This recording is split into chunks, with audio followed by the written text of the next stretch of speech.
You're ready. I believe, let's see, have people coming in? Yeah, the participants are coming in. Hello and welcome everybody. We're gonna let everybody jump into the session and we'll get started in a matter of seconds.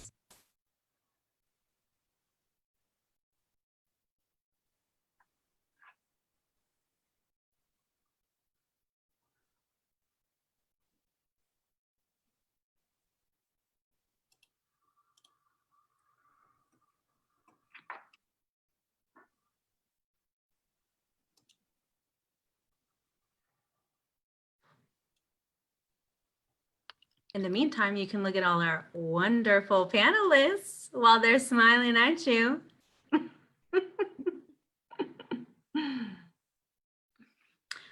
All right. You ready? I think we are going to get things going here. We're just going to go forth. So I guess I'm just going to say hello and buenas noches to our friends, colleagues, and educators across the state. I want to welcome you to a first in WA history, a live stream mini-series planned, hosted, and led by some of your favorite BIPOC members from across Washington state. My name is Stephanie Gallardo Lara, and I serve as one of your representatives to the Board of Directors for the National Education Association in Washington, D.C. I also serve on the WA Board of Directors, and most importantly, I'm a history and ELL teacher in the Tukwila School District. Before we move any further, it's imperative that we take this opportunity to acknowledge that we are on stolen Indigenous land. And I would like to share a creation from Stephanie Irvin, a former WEA board member and a current candidate for NEA ESP at large board director. She is going to do our land acknowledgement, and I'm going to share my screen with you.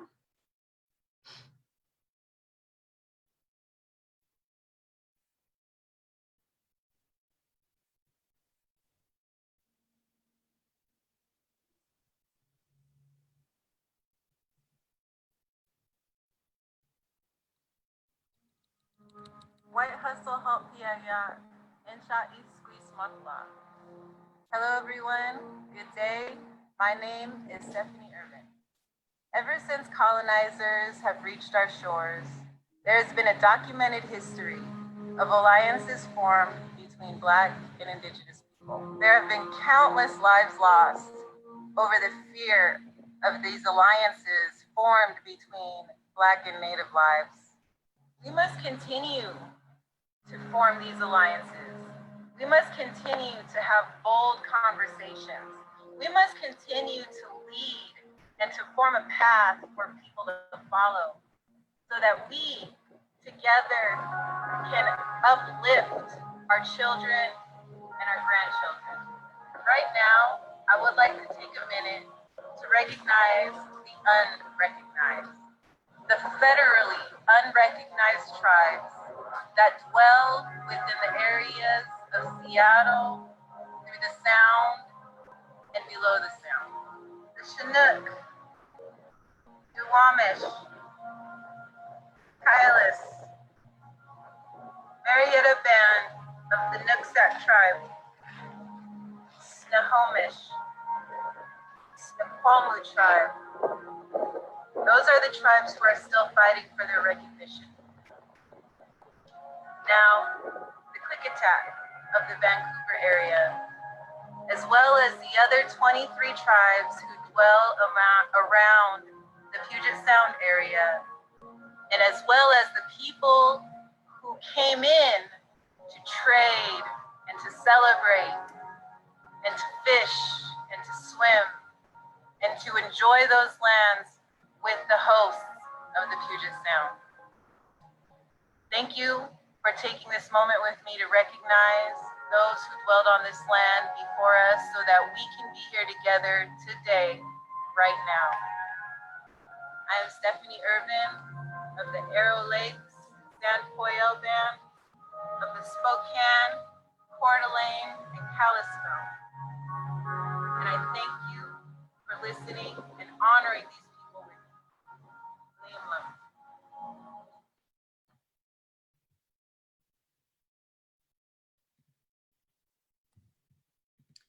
We are so grateful for Stephanie doing our land acknowledgement, and we are just in awe of the way she is able to acknowledge the land that we On April stand on. 13th, 2013. Oh, I'm so sorry.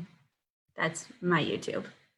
Okay, so what I would like to do is a brief introduction to our mini series, and then I'm going to pass the baton to today's guest moderator, Tamasha Emedi, who will get things going for us and host the panel of all Black women educators. In order to begin today's session, the context and reality of our times must be acknowledged, as it has been the driving factor for the creation of this mini series. As a society, as educators, and as union members, we are living through a historical time period that will be remembered as revolutionary, as a collective upheaval of the people, and as a moment in time where the rushing waters of liberation could no longer be held back by the damned nature of oppression. The devastating murders of George Floyd, Breonna Taylor, and the thousands of victims who have suffered or lost their lives to police, state, vigilante, and border violence have left our Black community members reeling, further compounded by the largest global pandemic in our lifetime. Amidst a real-time revolution for Black liberation and a pandemic, our communities are suffering. The glaring disparities between rich and poor, between billionaires and the average laborer are becoming drastically widened. In a single day, one of the most infamous Washingtonians gained $13 billion off the backs of Black, brown, immigrant, and poor laborers that he refuses to pay properly or provide safe working conditions for. Meanwhile, there are over 30 million unemployed workers across the country, 1 million of whom reside in Washington state. Small businesses remain deeply affected and are at the mercy of a virus that the president barely acknowledges. We are living in unprecedented times, and yet we as educators, as union members, have continued to stand tall with one another and seek out ways to get through this moment in time. This mini-series is our way of showing our community just how tall we stand. And we hope to share with our viewers over the next four sessions, resources, hope, love, radical gratitude, and demonstrate our collective will to thrive and live, really live through these challenging times. This mini-series and the 14 panelists who have joined in to engage in these conversations are all Black, Indigenous, or people of color.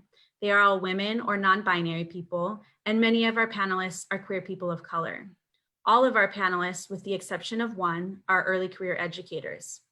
They represent membership in the WEA Black Caucus, the Latinx Caucus, the APIM Caucus, as well as the LGBTQ and BAT caucuses.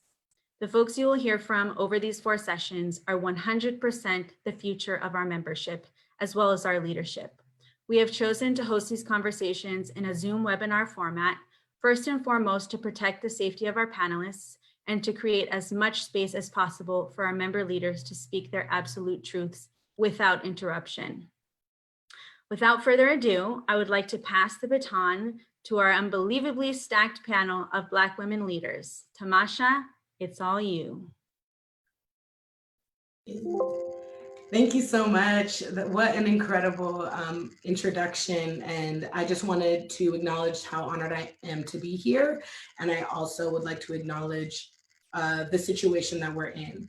So on top of everything that was just said, I want to say that we're all working with the internet that we have. I just watched myself freeze twice while Asefa was talking. And so I know that that may happen to me and to any of the other panelists. I also want to acknowledge that I live with roommates. And so there might be bonus noises in the background of myself. And so I'll do my best to keep myself muted, but there could be, noises in the background. And I also want to honor how vulnerable this opportunity is, because we're having a format such as this, we are welcoming who knows how many folks into our homes right now. And so I want to say to everybody whose faces I cannot see, welcome to my home. I have become a plant mama and I'm very proud of all of them. I'm gonna have each of the panelists introduce themselves, and then I will start with the first question. So Edika, I'm gonna have you introduce yourself, then you'll let us know who will introduce themselves next. My name is Tamasha Emedi. I just finished my 7th year teaching in the Highline Public School District. I have been a building rep every year that I've taught. I am also on our UniServe board, and I've held space as a leader at the WEA board.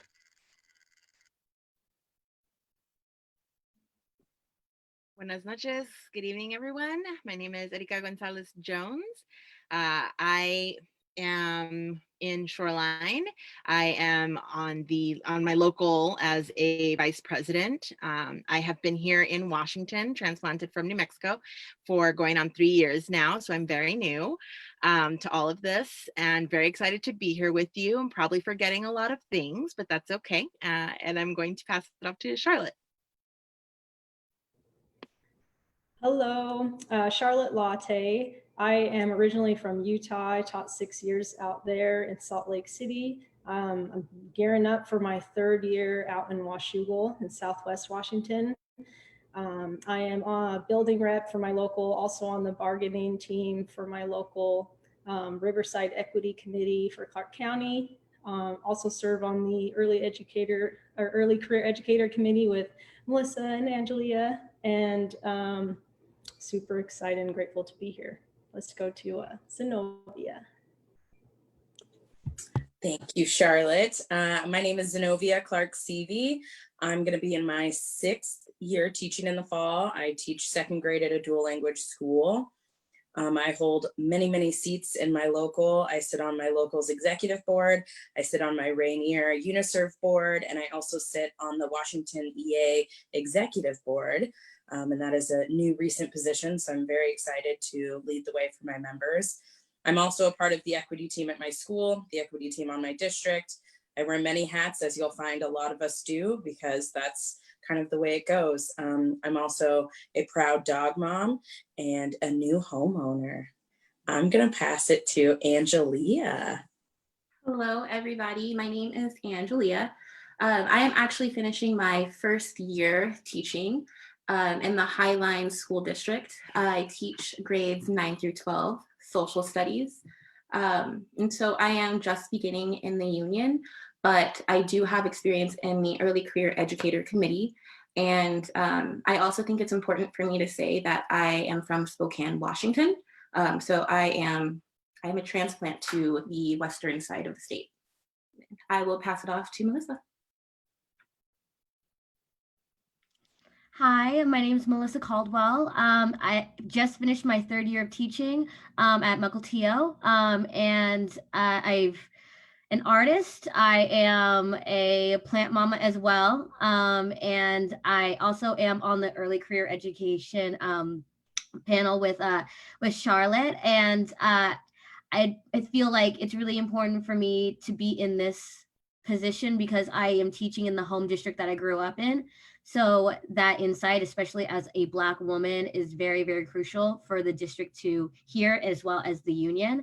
And so, yeah, I'm really excited to be here. And thank you so much for valuing my insight as well as everybody else here on the panel. Am I the last one? Okay, thank you. Thank you, everybody. We also want to acknowledge moving forward, we're going to be working under the assumption that we are speaking directly to BIPOC educators. For those of you that are part of this webinar that are watching, that are not BIPOC or not educators, you are more than welcome to be here. We are so excited to have you, and we welcome you to be a listener. But know that the conversations that we are having and the people we are centering while we're speaking are specifically Black and also Indigenous educators and educators of color. And so if there are things that are confusing to you or new to you and you do not identify as Black, I recommend Google. All right, so the way we want to start is by just thinking about what it means to be the B in BIPOC. I know that that acronym is new to some folks, and for me, it was really important to pull the Black and Indigenous out of people of color, because the Black experience in the United States specifically and the Indigenous experience in the United States specifically are tremendously different than other POC experiences, mostly about how our ancestors came to this land. Indigenous people, of course, being the original stewards of this land, and many Black people having ancestors that were enslaved. And so it is really critical that we pull those things out. And oftentimes I've been seeing more and more recently that folks have used people of color as a blanket term to avoid talking about specifically Black issues.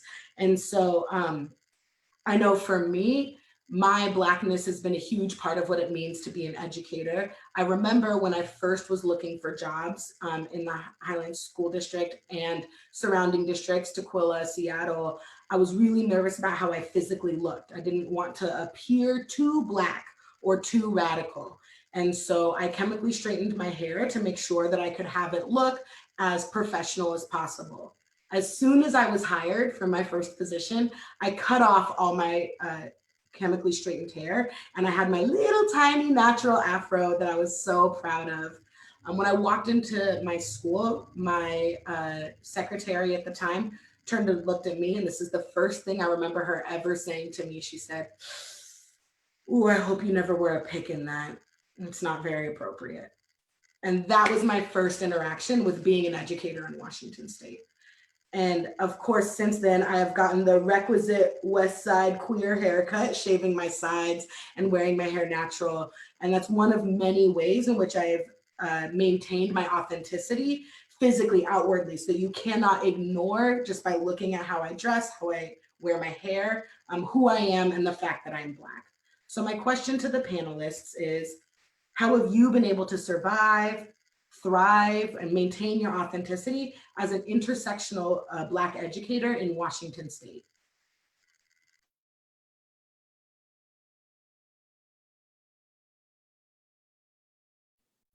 Can I jump on this first? Thank you. I wasn't sure who wanted to be the first of the first question, but I'll do it, you guys.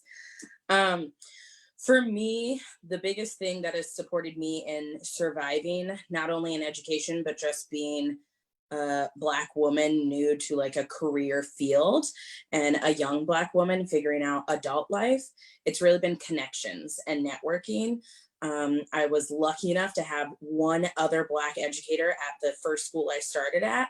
It was actually Tamasha, which is how we met. And just having one other person who was not only a person of color, but a Black woman to connect with really changed, I think, my entire first year of teaching. Had I not had that connection, that space, that welcoming camaraderie, I don't think I would have been successful. And because of that, meeting that person has led to even more connections to other people within our building, within our district, and within the state. And honestly, if I did not have those connections with even these panelists and beyond that, with people of color and Black women specifically, I don't think I would be entering my 6th year of teaching. I mean, I know as educators, we've all had that moment where we're like, I don't know about this. This does not seem like I signed up for this. And I agree. And I had that many times being a Black educator, but having those people to come back to and say, can you believe this happened? Or how do you deal with this? Especially someone who was even just maybe a year ahead of me or the same time in their teaching with me, meant a lot to have that connection and to see other Black teachers like me and think, okay, we're out here, we're doing this. Because as a kid, I didn't see any Black educators until I got to college.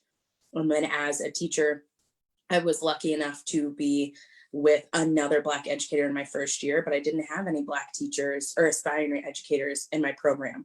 So I didn't know anyone in my program as I gained my credentials. And then I went to school and got that one person. And even now I'm at my 2nd school and I'm still the only Black educator. And so I miss that space of having another person in my building. And honestly, if I didn't have that connection, I don't think I would have had the courage to come back every day and do this extremely hard work and be Black while doing it.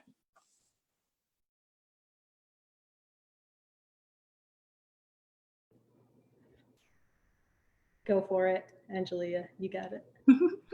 I definitely will add on to that because this year was our first year as a school doing PLCs that I'm aware of, and we were lucky enough to have a teacher of color PLC, and it was so impactful for me to have a group of teachers that I could come to with issues or just random things that were like getting to me that have been there before. And I as well was not the only Black educator on my campus. And that was really, really nice to know that there was somebody else who has been there before, kind of knows what we're doing and has that same exact passion for like the why we're doing what we're doing in education. And I think without having that, I would have had a really, really, really tough first year. It was obviously outrageously tough given the pandemic and everything right now, but having that support system up until March. And then I also have to mention, I have a sister who has been in education since I was in 7th grade. So being able to send her a quick text and she will get back to me, well, she is probably in a meeting, you know, but she'll get back to me as soon as she can to tell me, no, you're not crazy. What you're experiencing, yeah, it's messed up, but been there. Let me tell you how to get through it and move past it. Or just, she showed me how to break down a lot of barriers in my first year. And I'm very, very thankful to have that.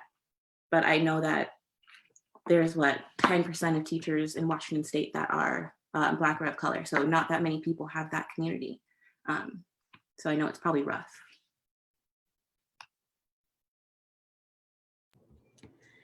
Well, first I have to say congratulations on finishing your first year, because that's huge and we need you. So yeah, that makes me really happy.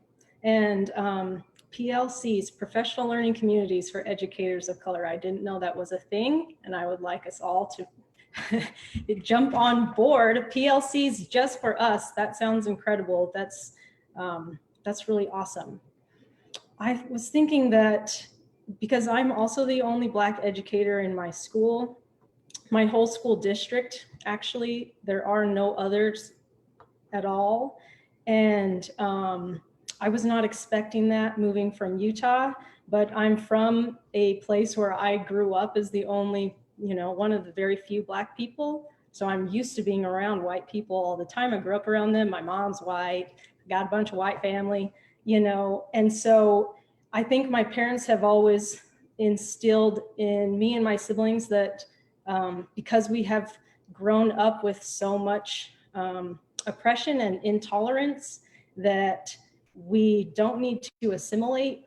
And I think for a long time I did assimilate, things like chemically straightening my beautiful afro and having to deal with years of damaged hair. What has been inspiring to me is seeing the very few Black students that are experiencing that same intolerance, and they are refusing to back down, and they're refusing to assimilate, and they are showing up with the most beautiful hair, their natural hair, and they talk about that openly. And as an adult, where I'm like, I know it would be easier to just assimilate, it made me feel like we have to be the example of self-empowerment and authenticity. And if our students can do that, then of course we can do that too. So for me, I think I've been just as inspired by the few Black students that has helped me a little bit. It's kind of interesting. I wasn't expecting that, but we're here for the kids too. So, I mean, of course, that's just what happens. Charlotte, that's so beautiful, because it just makes me think of that phrase that, teachers learn more than their students. And up until my first year, I didn't really believe that. What does that even mean? We are the teachers, they are the students. Of course, they're going to be learning, but there's so much that children and students in general teach us about how to be better people. And so I think you hit it right on the nail. For me, I really, just like everybody else, the connections, because we're, as Black educators are so isolated from each other. I'm also the only Black teacher in my school, and it feels very distant, and building these connections with people is essential. You have to build your community where you are and like make that effort to put in that energy, and then you will receive that back. Another way that I feel like strong in who I am is being really, really connected to my union, and being a union rep was like a blessing. At first I was like, this sounds hard. I don't know anything about these rules. I don't know what the contract says, but like I've learned so much, and I felt more and more empowered as I continue to understand like my role as an educator and how I can protect myself and my students to move forward. And also making sure that you are in a district that has an equity policy, and that the district supports you in your teaching with that equity policy. Shout out to our equity director at Mukilteo School District. What's up? Yeah, quick shout out to our equity director in Shoreline as well, who's been instrumental being able to see a Black woman in a position of power who works tirelessly to make sure that all the other Black employees in the district, as well as the Black families and students, are being seen for who they are and accepted and celebrated. So shout out to Dr. Brandon Felter. But that has been something that I also have, I being the, actually no longer the only Black staff member in my school, but one of, and not a lot of other Black employees, right? Like Melissa just said, being very isolated and feeling isolated, but having somebody to be able to turn to and talk, and somebody who actually makes that time to say like, yes, whatever you need, I'm here. Reaching out, as Zanovia said earlier, I met Tamasha the first year that I was here as well through ECLC. And that was also something that kind of saved me from staying in education, as well as making that community and having that community. And she continues to be part of the way that I find more community. So bless Tamasha. And just being able to really connect and know that, we might be isolated in our own buildings, but there's somebody that's always a phone call, an email, a text away, has been really instrumental. Yes, I will take all of this Leo energy. Welcome to Leo season, everybody. Feel free to just pour it on. I'm truly humbled by the community that I've been able to grow around me and be a part of. And a lot of folks' answers was making me think about that isolation that we have as Black educators, and also the isolation we have from our elders, right? And I think a lot about how when I'm seen as a Black teacher, they'll like throw me in with these other Black teachers and be like, oh, I know the other Black person in the district, go meet each other. And then suddenly I'm in a place where I'm starting to think like, am I Black enough to be friends with this Black teacher? Or like, does this Black like person have the same intersection with their Blackness as I do with my Blackness, And so there's just like the being tokenized and forced into inauthentic relationships with Black people just because a white superior happens to recognize another Black person and be like, you guys, has been something that's been really difficult in the past. And also I see myself often reduced to being the one that knows about Blackness, right? Or that knows about race generally. And it gets complicated because I do know a lot about race, right? And I do know a lot about racial equity and racial justice. Not only do I have lived experience, I literally studied it in college, both undergrad and grad school, and I'm very good at reading research papers, right? So I do have this knowledge of racial justice, but I also happen to be an incredible teacher, right? And I also am pretty good at technology. And I also am great at writer's workshop. I'll tell you, if you ever have questions about leading a good writer's workshop in elementary, hit me up. That's a strength of mine. But so often it's like the only thing that I'm good at, right, is talking about race or being Black. And you can maybe even see that in the numbers of who's registering for what and like what's gaining the most popularity, because folks are really excited to hear Black people talk about Blackness, but when Black people want to talk about literacy, when Black people want to talk about science, when Black people want to talk about math, suddenly those numbers are dropping. So it's like, oh, but do you really know? Oh, but you're young, are you sure? And so my next question comes to you as, what have you seen grow after you planted and cultivated it? Or alternatively, what are you growing and planting now? And for me, it's really this growth of being a great instructional leader and also building community, as Zanovia and Erika kindly pointed out. Like that's a strength that I have that, like, you could argue is inherent in my ancestry, and like my ancestors are helping me create that community. But also that's a strength that I've been growing and cultivating, right? Growing and cultivating my community, and then also just becoming an incredible instructional leader. And so what have you seen grow, or what are you planting and cultivating now?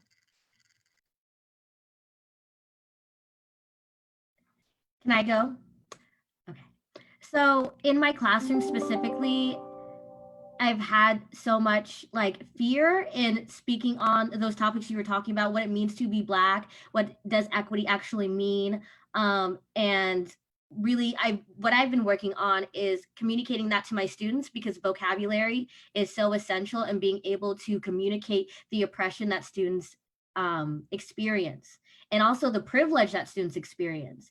And for me, I teach 5th grade, and a lot of people think that it's too young to talk about race, it's too young to talk about oppression, when in reality, the first few years of their life, they are cognizant of these things, but because we downplay the ability of our students, we don't give them the tools they need. And then they go off to middle school when they're all of a sudden going from 5th grade to 6th grade and having these like conversations, but they don't know how to communicate. So going back to the original question, I think the things that I'm planting in my students are the vocabulary that they need to be able to communicate and also advocate for themselves, especially when authority figures, especially as teachers and as staff, when we do things that are not equitable, that are not fair, that are out of bias, they can speak up for themselves.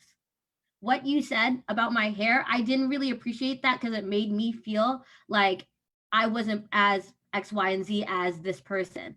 Or I don't understand why you always talk down to me when I do this action, but when this person does it, it's not fair. I don't understand. So sorry, I'm kind of rambling, but going back, what I'm planting in my students is self-advocacy through vocabulary and deep conversation about truly what equity means, and not just a whitewashed version of that. So.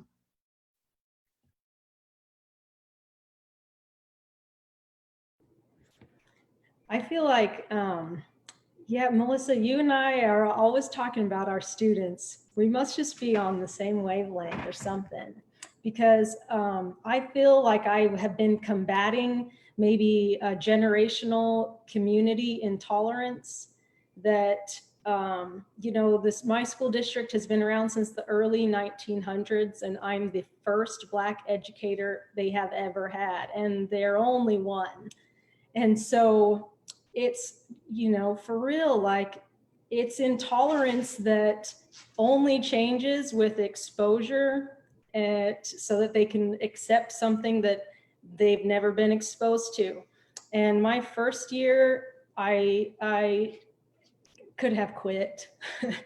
You know, I'm a seasoned educator. I have mastered my craft, literally have a master's of education. So like Tamasha, I have no problem saying I'm very good at what I do. And instruction, I feel very confident I could teach, you know, anything. Like once you know how to teach, you can teach anything.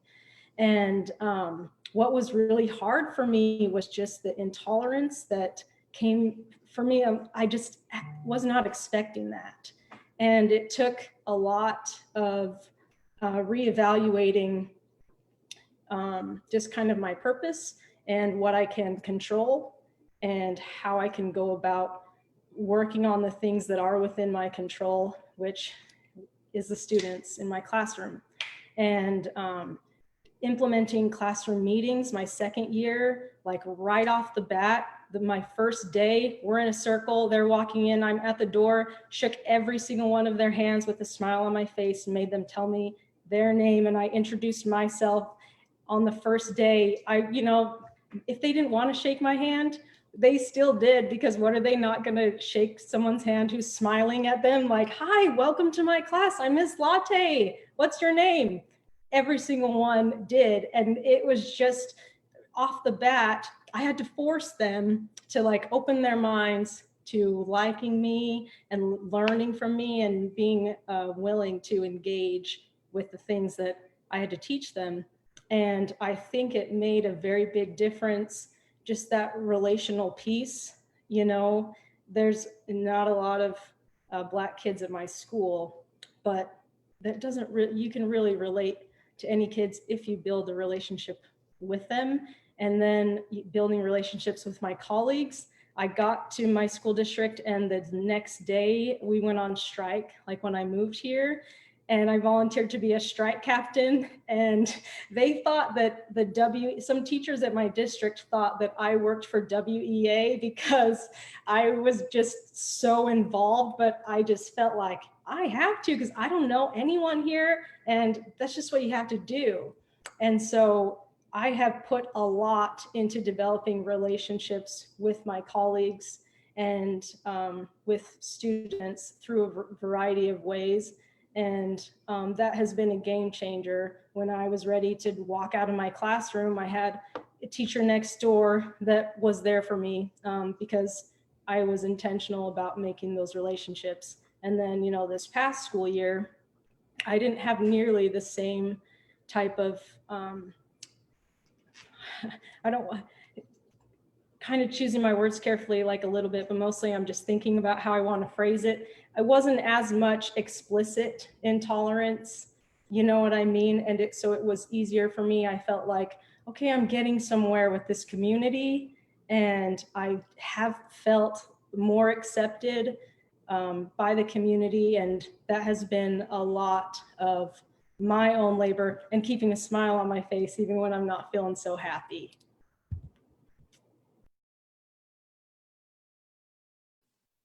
I'm going to jump on this question before. We have to smile all the time. Sorry to interrupt you, Zanovia, but I just want to add, not that we should have to smile if we don't want to smile. I'm just saying. I appreciate you adding that. I was a little worried. I'm just kidding. I feel like what I'm working on right now and like what I'm giving love to or helping grow is really myself. I've been voluntold for a lot of these union positions that I mentioned to you. And I got to this point because I was voluntold for so many things, unfortunately, because I served as the diversity ticket, or, it was nice to have one Black person in that group just because then it balances it out. And I learned a lot in those groups, but also learned a lot of isolation, fear, anxiety, being the only one. And I kind of just put up with a lot of that stuff and really just kind of kept my head down, tried to just do it, thought, well, there must be something they think about me because they keep putting me in these things and volunteering me. And it really sucks to find out, like, I don't think they actually knew me. They were just putting me in there because they needed to meet that diversity quota. So something I've been working on is not being voluntold for these positions anymore, but taking them and getting them. And so I kind of figured, if I'm in these positions, I'm already here, how am I going to make the best of it and like blow their mind? And so that has been a part of this networking community I've had.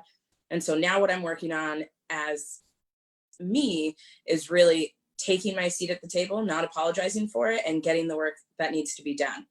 I've been in a couple of these meetings. I'm sure many of you have been, because we're on a lot of leadership positions with regards to openings, bargainings, everything that happens in the summer. It's all the things. And there's been a lot of pushback when I have something to say, because they normally don't have a person who's at the table who gives that pushback.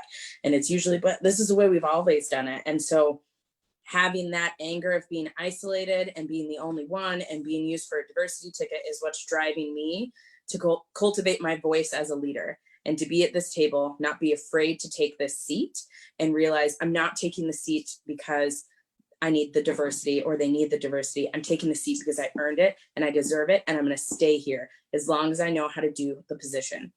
And that's something that is challenging at times because I also am like taking the seat, but low key teaching 8-year-olds at the same time is exhausting.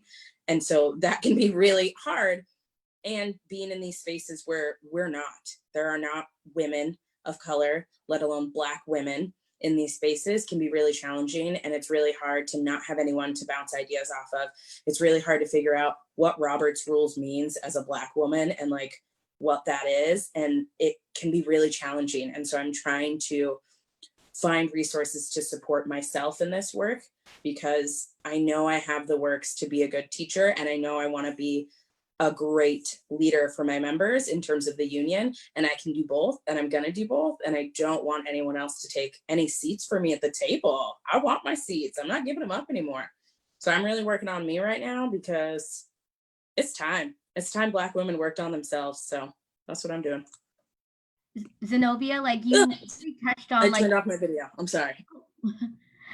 Zanovia, you really touched on the difference between being tokenized as a Black person versus being being a representation for Black people. Not that Black people have one monolith or one voice, but like, you know, only valuing us as a quota rather than valuing what we have to say and being accepting of what we have to say and the critiques that we have to say.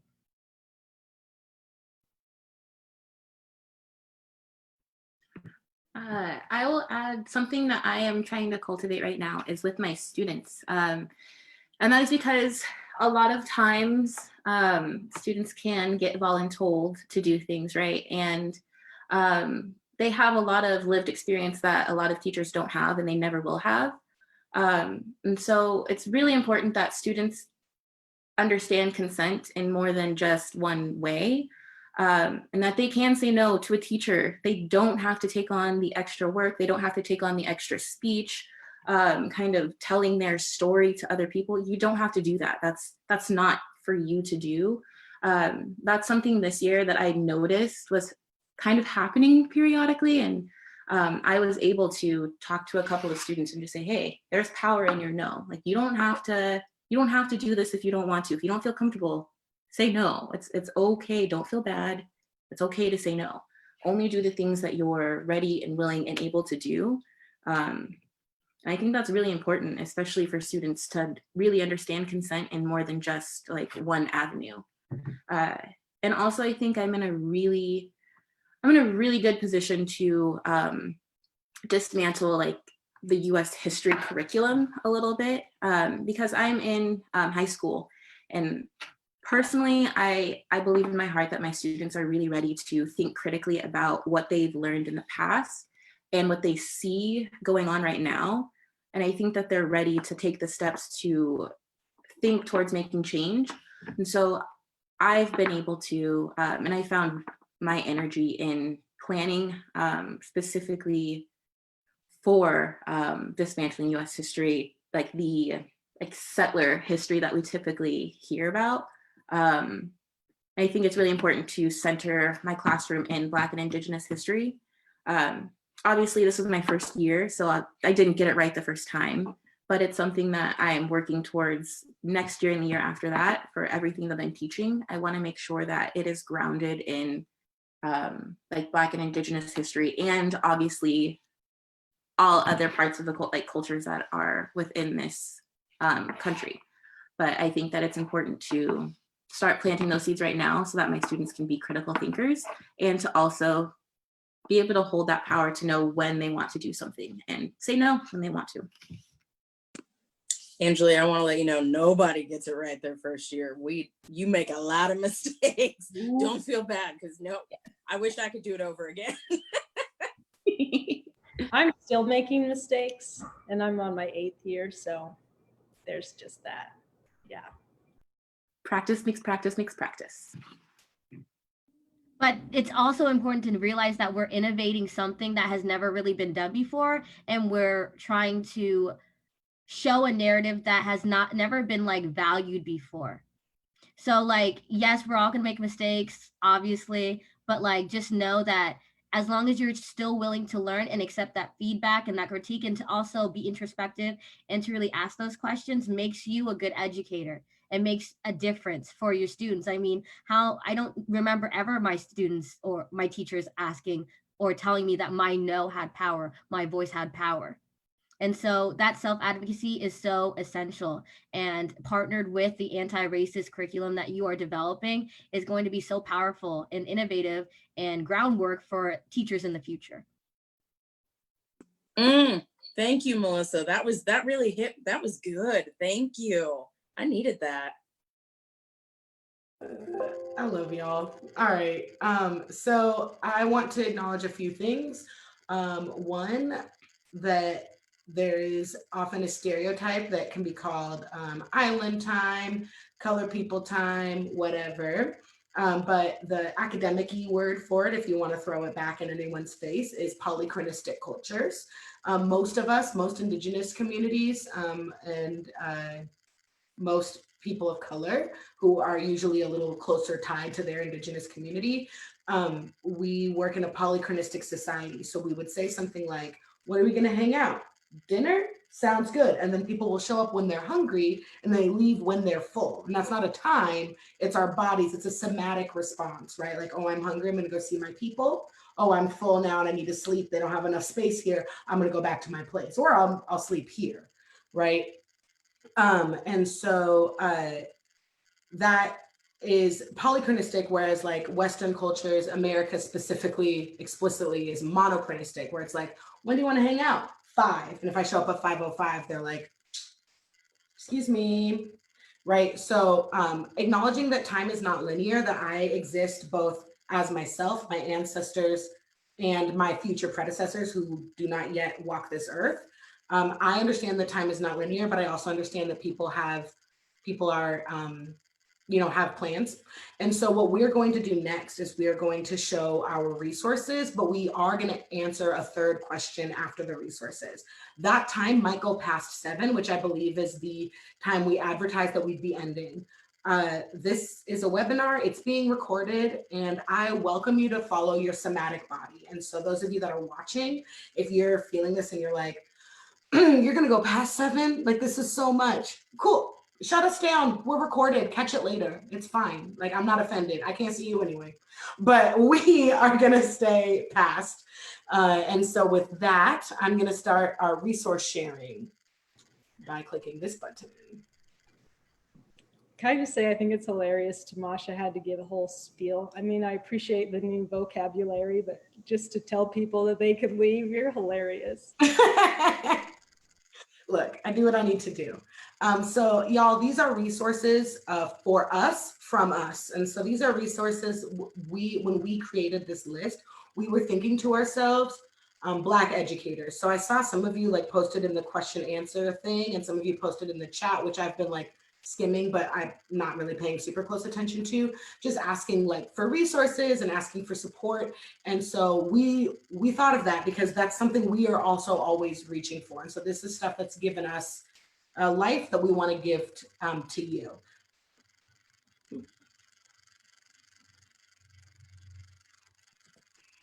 Okay, so this goes by many names, and we are all probably doing it already.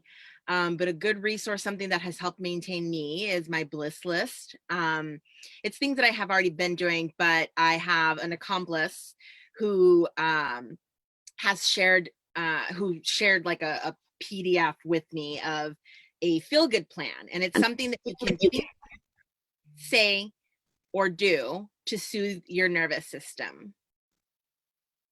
Oh, am I okay? Am I going?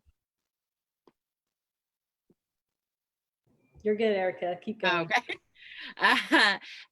Here on the info, or on the slide, what you'll see is just my own Bliss list, or a portion of it.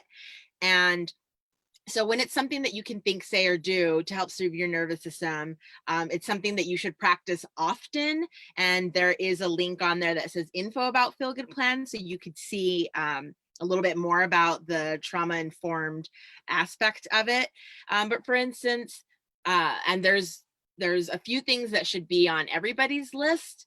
deep breaths, right? Because when you are very cognizant of your breathing, you change the nervousness that is running within your body. Helpful self-talk, because that is also something that will help cognitively change the atmosphere that you're in. And movement. So I have a cup of tea, I have a dance party, I do earthing, which is grounding in nature. I literally touch my feet to the grass or put it in water. I talk with loved ones. You know, I really love photography, and it puts me in a different mindset because it makes me look at things a different way. I read, I journal, I get snuggles from my fur babies. Or humans that love me. I listen to music and podcasts. I sit near water. I do ancestral prayers. So this can be anything, right? There's things that shouldn't be on your feel good plan or your bliss list, and that's devices or just vices in general. But something that's a little bit healthier, right? That'll help you. And so everybody should have a bliss list. Children should have bliss lists. You can have these with your class, right? We can all as a class decide that, hey, maybe there's some energy going on in the room and we need to all just shake it out, right? So definitely something to think about and start practicing as much as you can. I highly recommend it. Everyone should have one, and let's all share what our bliss lists are with each other to help hold each other accountable as well. Thank you.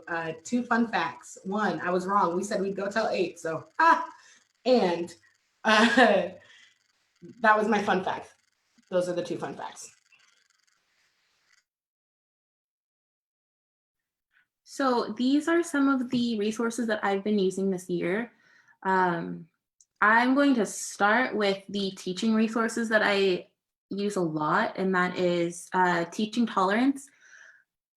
I think the title of the website and the resource itself it doesn't do what the actual resources are justice. I think it's way more than tolerance that the resources are teaching. It's more justice oriented. So I just want to let everybody know that it's more than just to tolerate. It's very justice driven. And I'm imagining that a lot of the content that's being put up there now is with an anti-racist lens. But they have a bunch of free classroom materials. Since I'm a social studies teacher, I find a lot of good content from 8th grade up to 12th grade. US history, modern world, all of it. Ethnic studies is really big in teaching tolerance. And I also use Rethinking Schools. I have a membership and I get their magazines. And so you can get published in there. There's real teachers that have their experiences published. I know somebody in this group has been published in Rethinking Schools, not once, but twice, okay?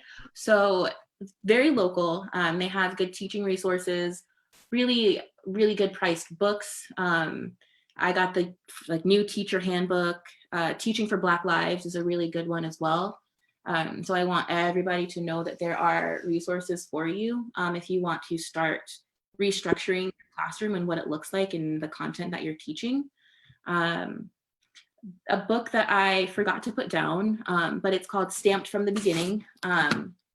And there is a young adult version. I think it's called Stamped from the Beginning Remixed, and it's by Ibram Kendi. And that's a book that I'm going to be using this year. I think it might be backordered, so you'll have to get the ebook version currently.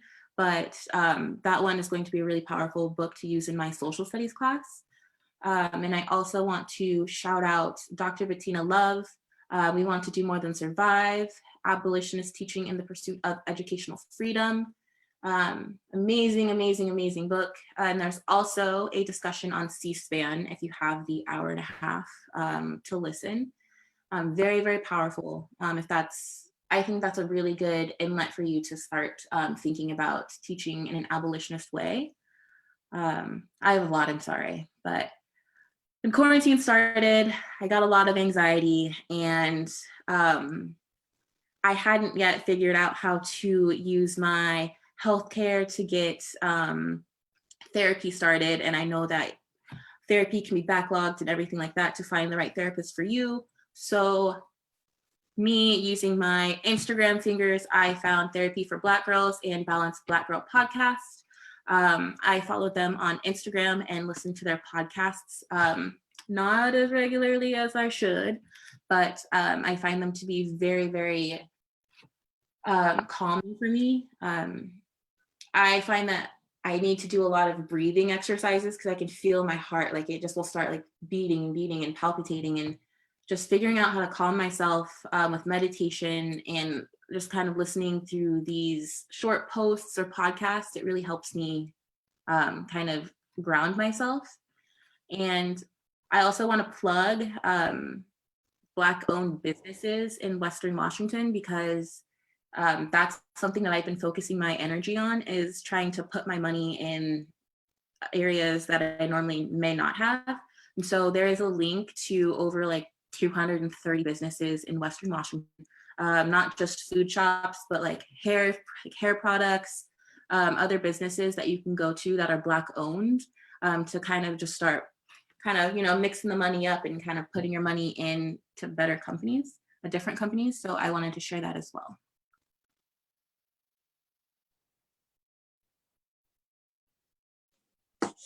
All right. This is always my favorite part about any presentation or conversation with anyone ever, is getting information on what they do and what they like and what they listen to. It's like my favorite. So I highly encourage you, go back to these recordings, listen to some of these podcasts, go back to these books. Always really good. One podcast / Instagrammer I will promote, if you're not on Instagram, it's cool, you can also listen to the podcast, but is the Teacher Talk podcast. It is by Tory J Anderson, who is a public school teacher in Detroit public schools. And basically her motto is, what do you get when you mix teachers, drinks, and public education? And that's what you get in that podcast, is some real raw, amazing conversations. Most of the time she has panels of teachers who are all teachers of color, specifically Black teachers. And they honestly just keep it trill, which is a combination of keeping it true and real, as the kids say. Just kidding. I don't know what kids, not mine, they're 8. It's usually the high school ones.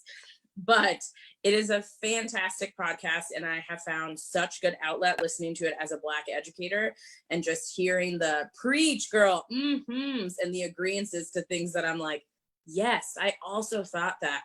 Okay, this is amazing. I hate that it's happening in other places, but it does make me feel less crazy to know it's not just me. It's not just my building or my classroom. Tory J Anderson also has an Instagram under the same handle, Teaching It Trill. I encourage you to check that out. She posts a lot of things on there about what's going on in her school district with Detroit public schools, and then what she's working on also. Really great.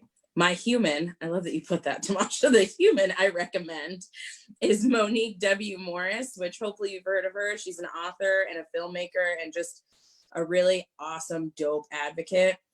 She has done a couple of films and written a couple of books.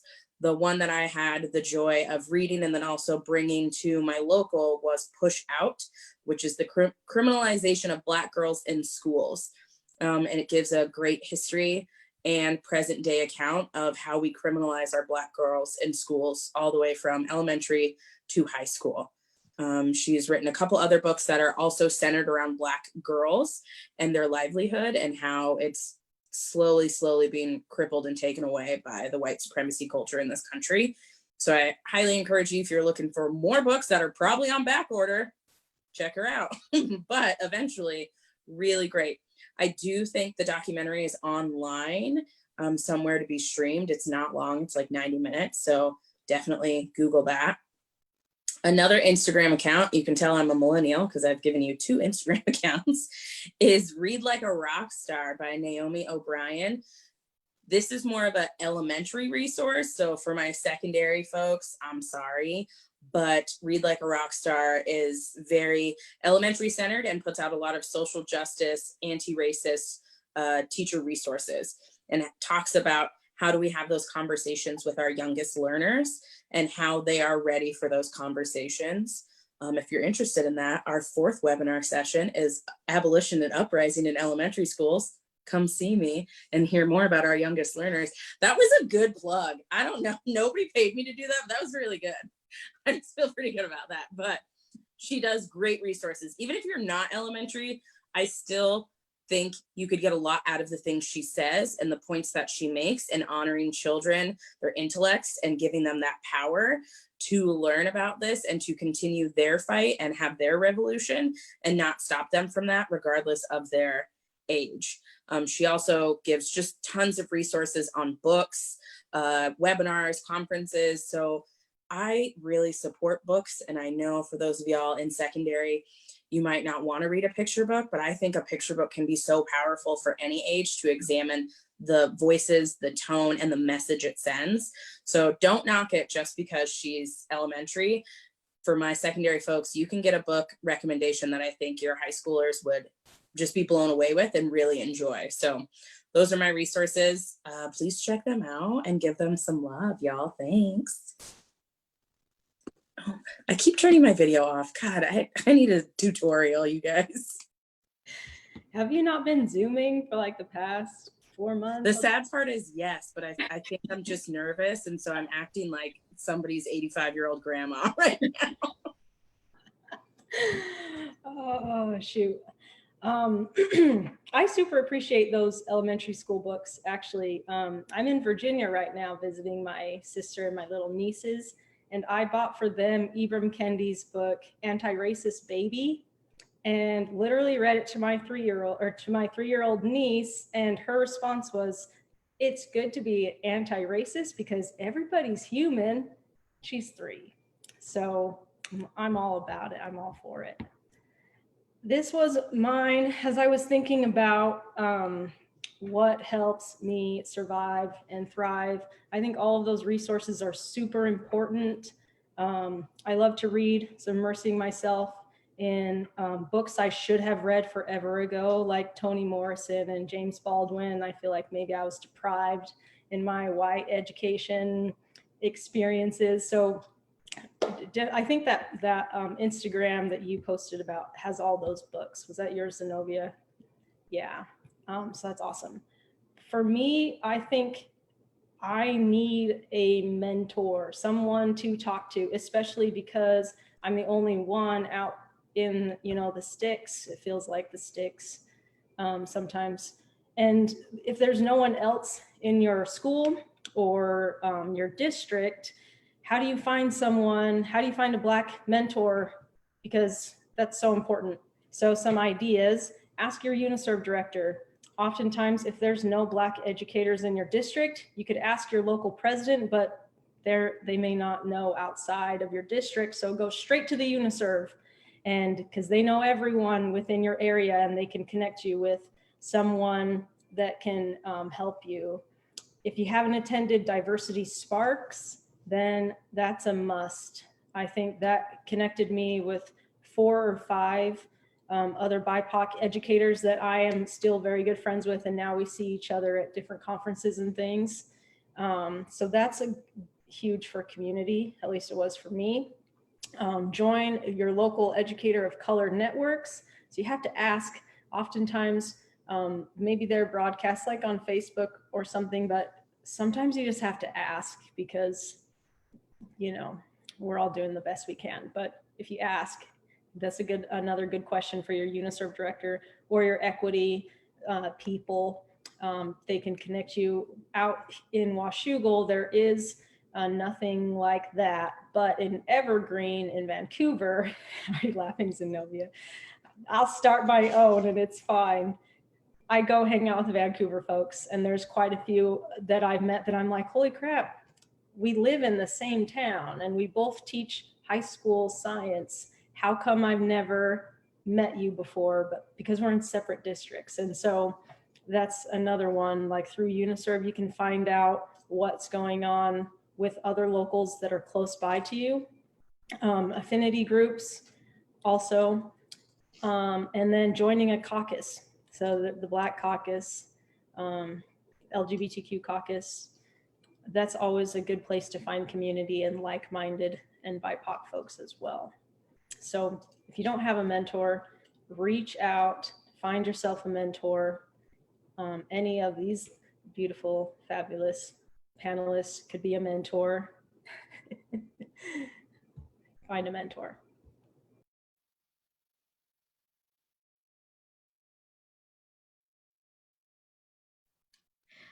So I have, oh my gosh, just hearing everybody on this panel, I just came up with like 7 other books I should have put down, but I'm only going to stick with these 2 plus maybe like 2 more, but I promise I'll be brief about them. The first one is by Layla F. I always pronounce her name incorrectly, so if I do, I apologize, but Layla F. Said, and it's called Me and White Supremacy. This started off as a PDF, and it's grown like over like these past couple years into and a book that has been published, and it's a book that everybody should read regardless of how you identify, because it really asks you and commands you to look at the white supremacy that we've all internalized, either it be like in you as a BIPOC or you maybe as a white person. It really asks you questions that make you reflect on how you've grown to internalize ideas of white supremacy without even realizing it.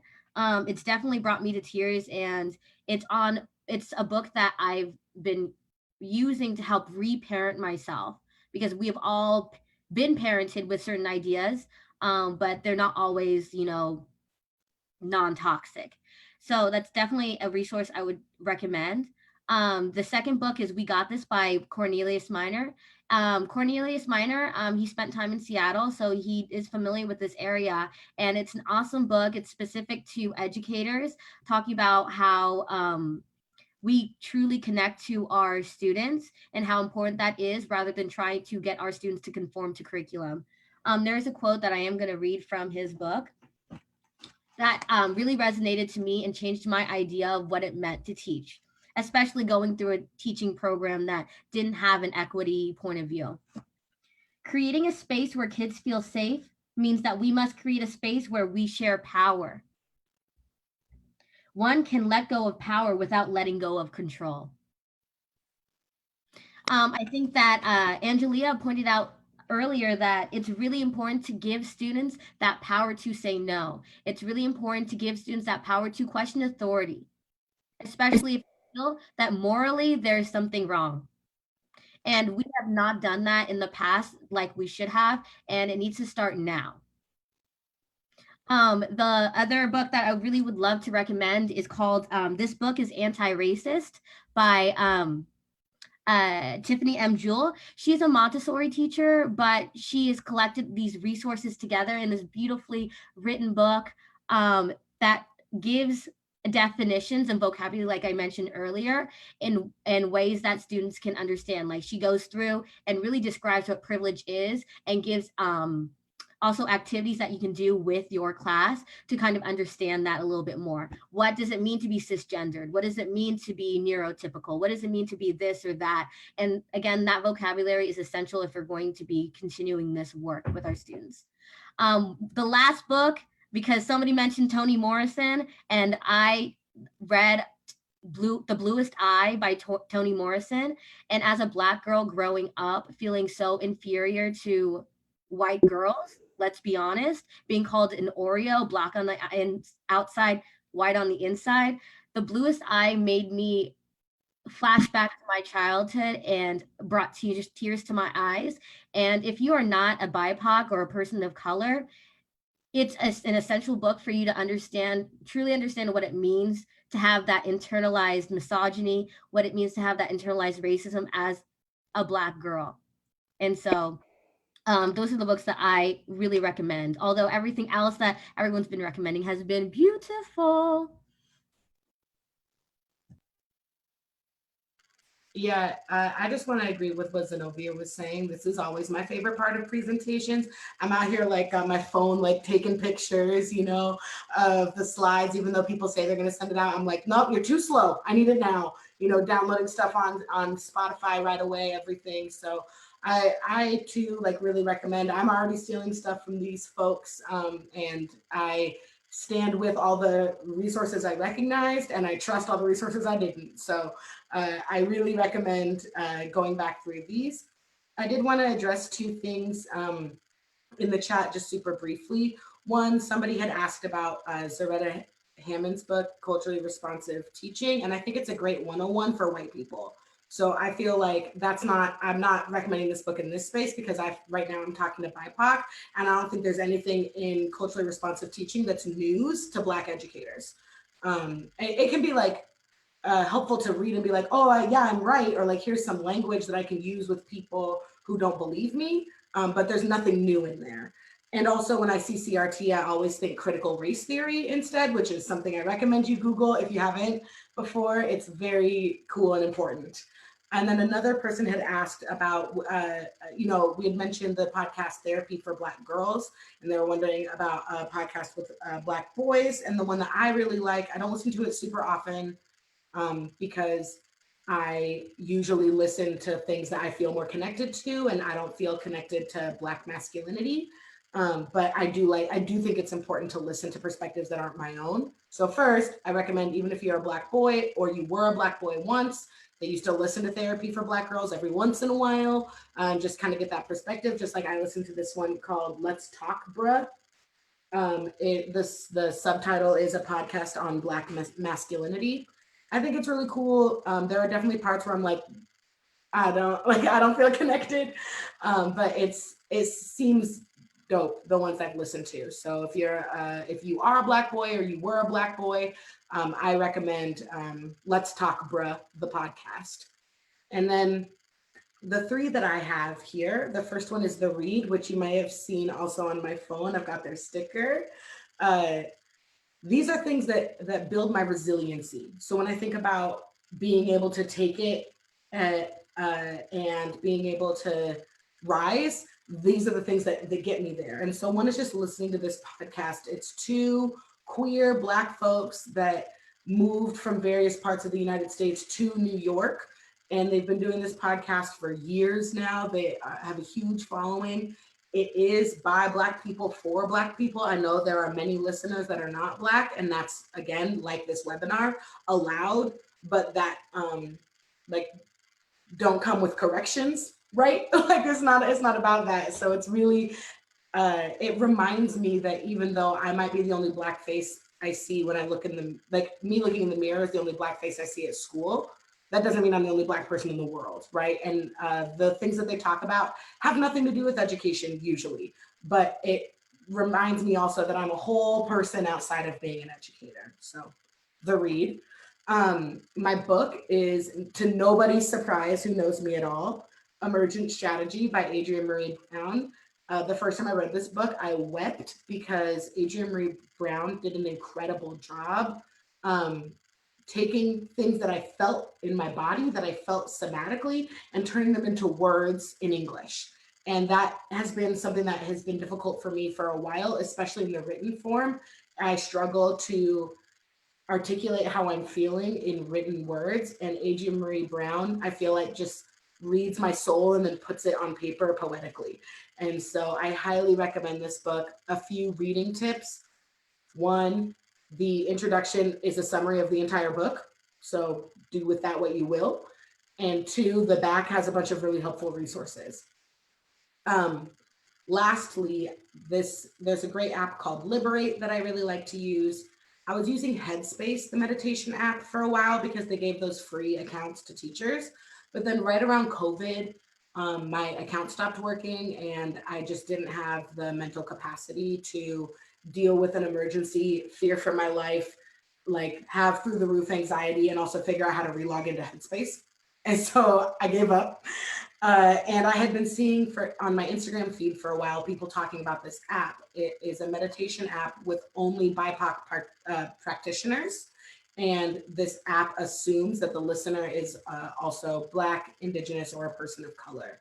And one person on this app had shared and said, she's a Black woman who's a practitioner, a Buddhist practitioner. And she said her whole life, she thought that real meditation can only be done by Southeast Asian folks, and that fake meditation was done by white people, and that there was no space for Blackness. And it wasn't until she started learning from another Black teacher that she realized that meditation is for all people, right? And a lot of times meditation apps are like, sometimes you are experiencing anxiety. Try a deep breath. And when I'm feeling anxious, I'm like, that's not helpful, you know, but liberate is like, so the world is racist and falling apart. It's terrifying to be Black. Let's lay down. And I'm like, okay, sounds good. And so they have all sorts of different types of meditations. There's speaking, breathing, just talks that folks have given. And so I highly recommend it. There's a free version where you can access a few meditations. I chose, because I do get my full salary through this pandemic as an educator, thank you, union. I chose to get the paid version and pay the monthly, or pay once. Your girl doesn't even know. But it was worth it. I listen to it every morning and it's incredible. Our resources will be sent out to all of the folks that signed up. I know that there are some people that are watching this in a way where they didn't actually sign up, so we might not have your email address. And I'm sure the link to these resources will be around somewhere. Ask somebody else, don't ask me. So, great. Go ahead. No, I was just gonna say, I think they'll probably be posted to the Facebook page. Oh, sure. That makes a lot of sense. I got off Facebook a while ago, y'all. I forgot. It's definitely going to be posted to the Facebook page. Whew, okay. One of my last question before, let me just tell you. So we're going to ask one more question, and then if there's time, because apparently we said we would end at 8, I welcome folks to use the Q&A box, or if you don't know how, because I've never seen it before, you can use the chat to ask us questions. We're going to answer whichever ones feel good to us to answer in the moment. If we skip your question, that does not mean we don't like you. It just means that like we felt called to answer one specifically. And I also ask for those of you that are white, if you would not post questions, because we're trying to center Black voices, Indigenous voices, and the voices of educators of color. And so those folks, if they'd like to post questions at the end when we have time, feel free to do that. But our last question tonight is, after hearing everyone share, looking at everyone's resources and having some more time to reflect and kind of relax after folks continuing to remind us how many people are watching. Unnecessary, thank you. I'm wondering if we've made a space where you can feel vulnerable enough to share a story of something that has impacted you, had a major impact on your life. This could have been a positive impact or negative or non-binary impact, but if there's a story that you feel comfortable sharing here towards the end of our time together. Can I go? So, during the pandemic and after the brutal murder of George Floyd, I really felt called, especially being the only Black teacher, to advocate for Black voices and for students who, again, I teach elementary, that don't know how to communicate how they're feeling, all the way to parents that are dealing with this pandemic, with finances, with all this stuff, and now like another instance of police brutality. And so I felt really like my position as a teacher, and yes, we have power, was to communicate the urgency and the necessary action for all teachers to reach out to their Black families. And I felt really scared doing that because, again, we're all isolated and I would be the only one standing. And who am I to go tell other teachers what to do, especially with their own students, especially a young teacher, especially, a teacher with this identity, X, Y, and Z. But I still felt like my narrative is powerful. I think the biggest thing that I hope that every Black teacher walks away from this this webinar is that there's power in your voice. And no, you're not the voice for all Black people. No Black person is the voice for all Black people, but your narrative is important and your perspective is important and it's powerful. So I wrote an email to my entire staff. I didn't check with my principal. I didn't ask the union if it was okay. I said, if you guys are for your Black students, you need to reach out to every single Black student in your class and ask their families if they're okay, period.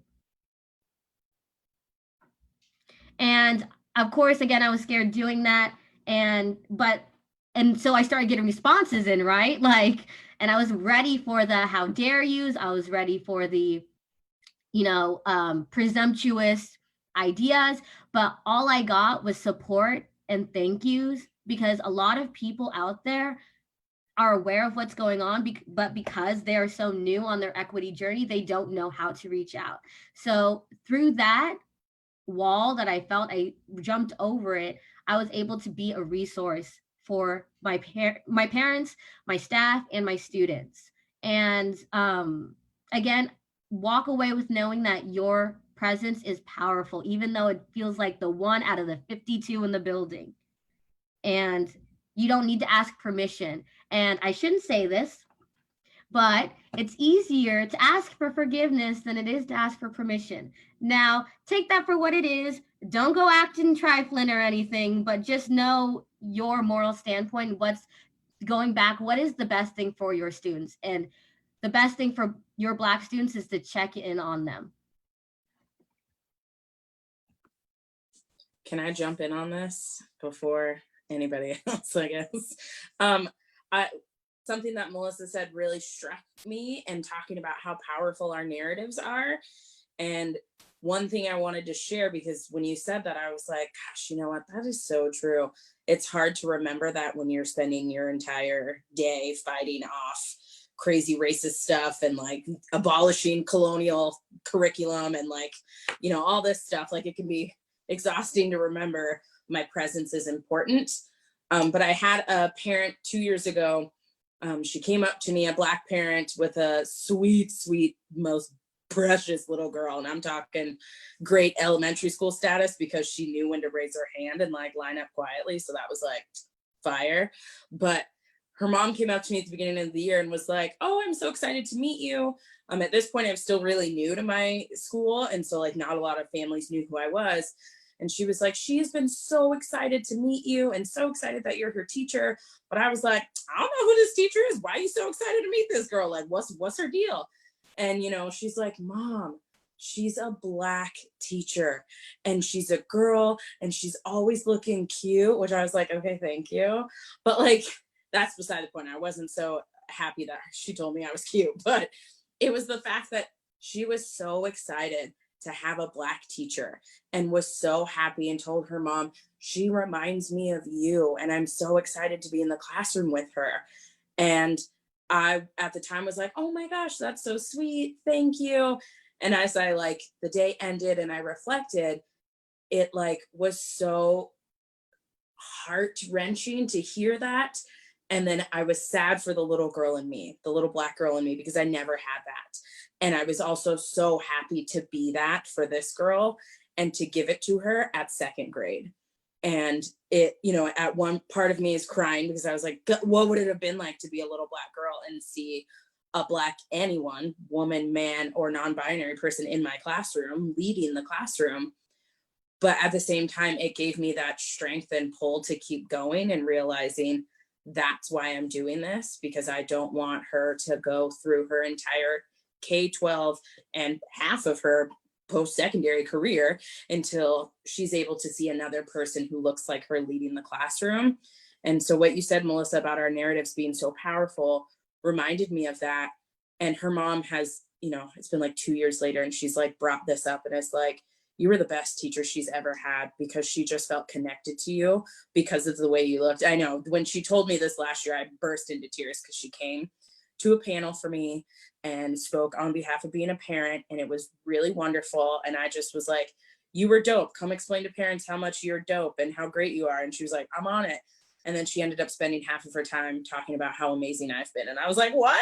That was so nice. I didn't even invite her to do that. But that's the stuff that I do this for. Like when I have to respond to colleagues' racist emails, and when I have to find another colonialized book in my curriculum packet, that's the stuff that gives me the power to wake up in the morning and realize I've got to keep doing this, because the next generation is behind me and I can't have them going through the same stuff that I went through.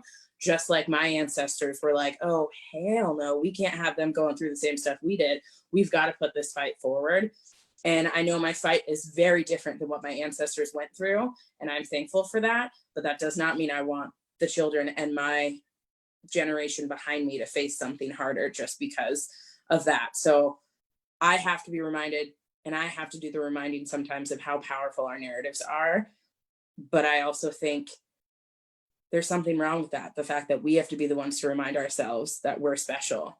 We need to be reminded, and the community and the world needs to recognize how special we are. It shouldn't just be us as Black people telling ourselves we're special. So it starts with us in the classroom of reminding our students so they can feel empowered and to know that, and not wait until they're almost reaching 30 and realizing, dang, I am special. Thank God for 3.5 years of therapy and prescriptions and all these things to realize that I want them to know when they're 8. So thank you, Melissa, for reminding me that my narrative has power, because I'm going to keep reminding my 8-year-olds that theirs have power too.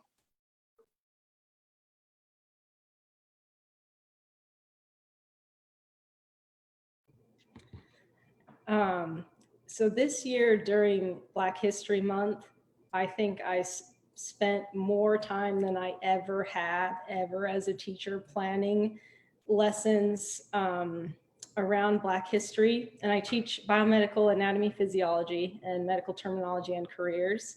And so part of what we did, CTE, is a little different, super fun.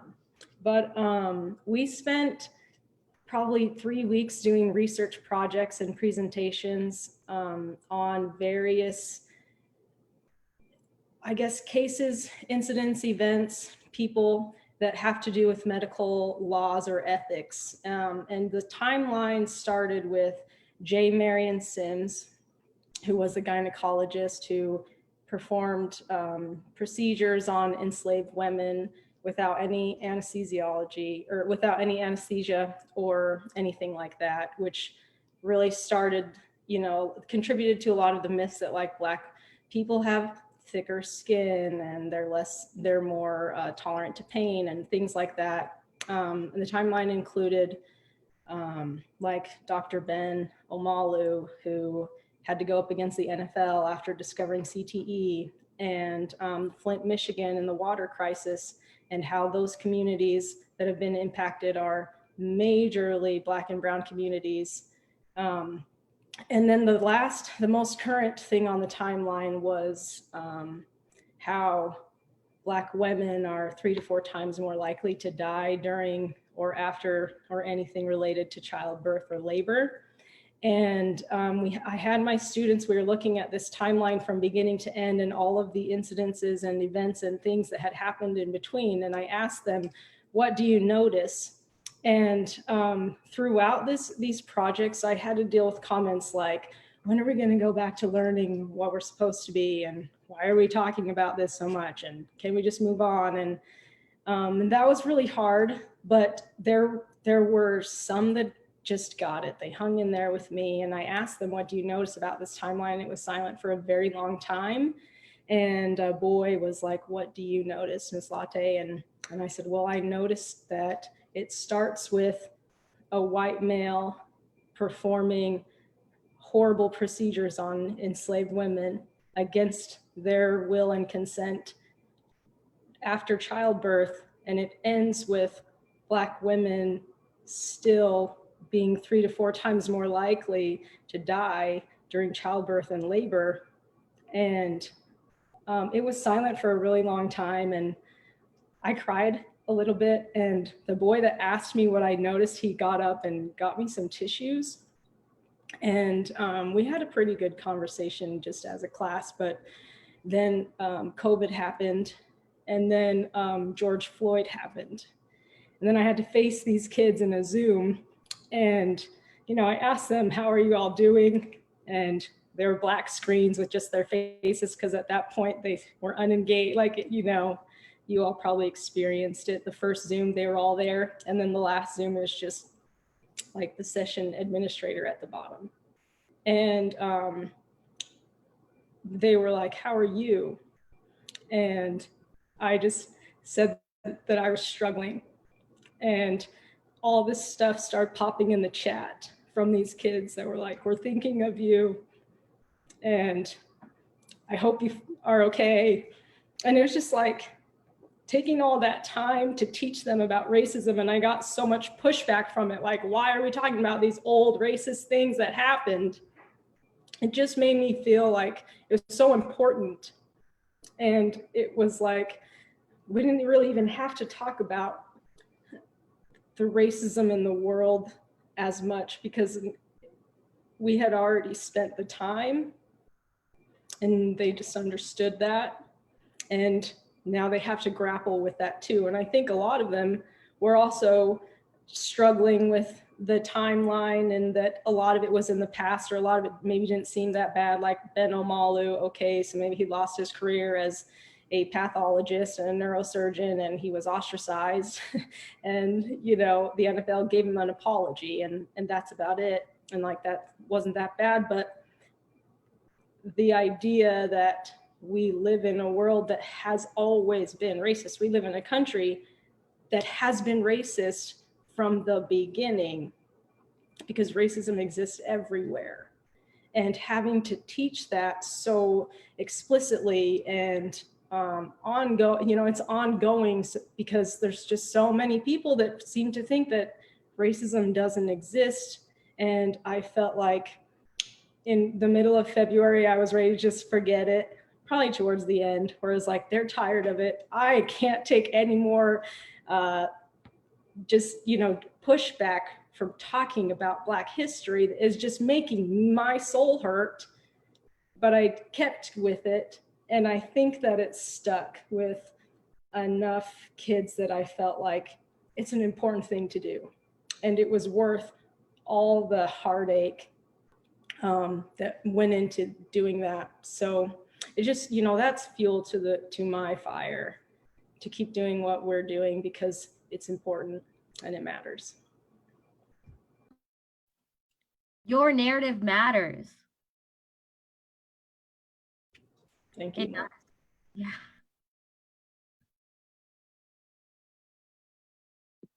So I think even in this Zoom space, right? Like you can feel some energy, some loving energy between all the panelists, right? No matter how long we've known each other.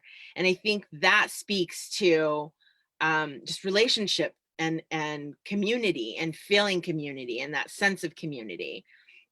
And for me, that was something, you know, I started working, I came here to Washington and, you know, the type of racism that I saw wasn't overt, but it was more draining to me than I had ever experienced. Not to say that I didn't experience very overt racism, because I absolutely have since living here. Because as you just said, Charlotte, it's everywhere.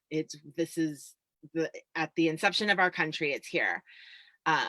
But finding a community that I was able to have my flame fanned instead of my flame extinguishing was so instrumental, excuse me, to staying in education, right? I continually look for a community in all ways that I can, professionally, and, you know, finding somebody that I can talk to who's a little bit older, farther than me in my position, even just in ways that they handle their own things that have come up for them, right? And so continually finding that community is just so important. It's so critical because of the few and far between of where we are. But it does so much more than that, right? It's life-giving, it's nourishing. And specifically as Black women, that's something that's so important, because Black women are often the caretakers, are often taking care of everyone else. And like Zanovia, you said, you know, I forget that I have to remind myself these things, that I'm important. You said that you were working on taking care of yourself. That's something that I've been doing to thrive, is really working on myself. And so finding that community where we can take care of each other and help each other and fan each other and snaps to each other is so important. But we all need that community, no matter what, you know, Black, Indigenous, person of color, white, we all need that community. And I think that it's something that you can just see even through on this Zoom panel, like how important it is and how life-giving it is. And being able to have that community has helped me with my resiliency, because then that helps me be able to help other people with their resiliency, right? To give them energy, to give them love, to give them life. And so I just wanted to name that in this space because I see it happening, I feel it happening, and it's just so important. And I just had to say it.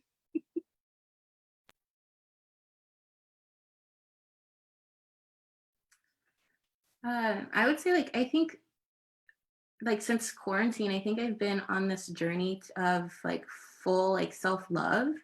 And it's not to say like I didn't love myself to begin with, you know, but I think that given what's going on right now, it's impossible not to like fully embrace like my Blackness and who I am.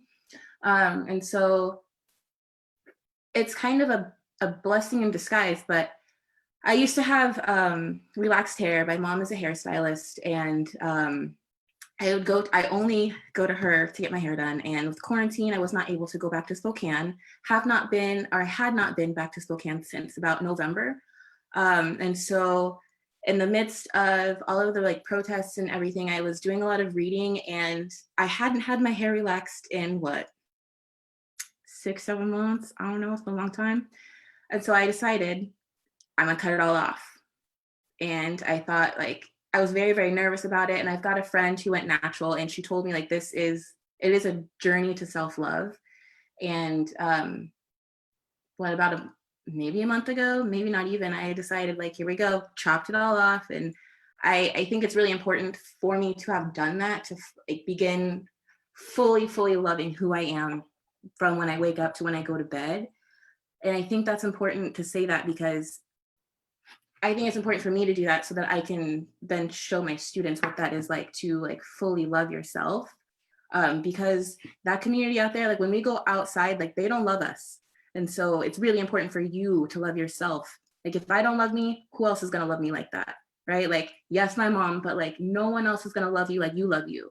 And so kind of, I don't know, like hair is something that's very, very vulnerable, right? Like you're most vulnerable when it's dealing with your hair. And that for me was just like very, very liberating. And I'm like anxious and excited to go back to school with a completely different way of being me. Not that I have changed, but like I am loving who I am. I feel so much happier.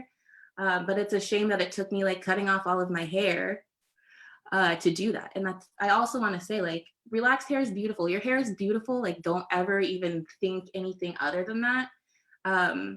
But I recall several times hearing that like your hair needs to be relaxed, otherwise you don't look professional, your edges, like all that stuff. And first year teaching, obviously, like I'm gonna be like just like on the straight and narrow, right? But I don't care anymore, right? Like I'm gonna do me, I'm gonna be me, like I love myself, like this is what it is, you know. And I think that's so important. And I think that just everybody should take steps to like fully loving yourself, because that is reflected in your classrooms, right? Like if you're coming like not feeling good, that's probably going to reflect in your classroom. And so I just want to throw that out there, like do what you got to do to fully like love yourself in a positive way, whatever that might be. Shave your head off, do what you got to do. Less shampoo and conditioner used. Angelia, that gave me chills listening to you and your liberated body and how you found that. I was just like, yes, queen, you do that. You cut it off. And it, as another Black woman who also had that realization of like, this is too much. I am under a really hard white supremacist spell about my hair and I don't like it. It was like, it is so beautiful to watch, like Erica was saying, this community we've created with each other, and then watch each other burst through and like liberate ourselves and love ourselves. Because you're right, if we're not loving ourselves, our students know that, and how can we convince them to love themselves if we're not doing that? Like it wouldn't work. So I just want to say I love you. Thank you for that. Yes, I love you. I'm so inspired by y'all. Seriously, I needed to hear that. It makes me think of Nicole Hannah Jones says, you know, and she's speaking specifically to Black women, all you can do is be who you are and be your authentic self. So make sure that when you get to where you're going, that you're intact. Don't give up who you are, because when you get there, if you don't have who you are, what do you have? And that's so important, right? Like, we give up so much of ourselves to fit in whatever white supremacist box that is wanted. And really, at the end of the day, you're not gonna fit in that box anyway. So why not be you? Yeah, that was so beautiful, Angelia. Thank you for sharing that. Aha. Yes, anytime Black women talk about hair, I'm sitting down and I am excited and I am feeling it in my bones and in my soul. Yes, and I really want to dig into it, and I will, but with y'all and maybe some of you who are watching, if you want to talk to me about it later. But right now, what I would like to get to is some of the questions. So there's a lot happening, but I did see one from one of my dear friends who I haven't talked to in a while, which is a reason why I kind of miss Facebook, but that's fine. But she asks us, how do you advocate for your students of color's needs while preserving your own safety as an educator? I've been speaking up more and more as a Black educator in my district, and I feel targeted by my majority white staff and have been accused of being divisive. And so I just wanted to grab at this and start by saying, you will always be divisive by people who are haters, and like, goodbye, like, we're finished, and that's fine. I think a lot about how in the past, before I weeded out my community of folks that didn't actually support me, I used to have quote unquote friends who were white who would tell me, like, if you just said it nicer though, or if you were just kinder about it, maybe people would hear you. But the people who don't want to hear me won't hear me no matter what. And this really kind of gets back to what Erika was saying, which is like, if we start giving up pieces of ourselves, by the time we get to the table that Zanovia keeps talking about, we won't have anything to say. We'll just be yes people again. And just sitting and waiting and listening for someone to tell us what to do or how to exist. And so to get really specific about preserving my own safety and security, I have my deep woo answer, which is like feeling super connected to my living ancestors as well as my ancestors who have passed. My family on both sides. I also have a white mom, and my family on both sides, the people who I look up to the most and who have stood for me the most have always been my mom and my aunties. And like leaning on them, both literally like texting my mom or like, going over to my aunt's place, or metaphorically, or thinking back to my ancestors and the strength of my grandmother coming here, my dad's mom having like 11 children and like all of them being incredible somehow, and accessing some incredible stuff. That's where I kind of lean into. And then also my chosen community, my chosen family, which is something I learned from queer people even before I came out, but like the power of a true chosen family and what that means when you're like, actually, my real cousin and my play cousin, they're all cousin, right? And that is just, that's been really important. And then speaking a little more shallowly, I waited till my 4th year of teaching because I was protected by my contract.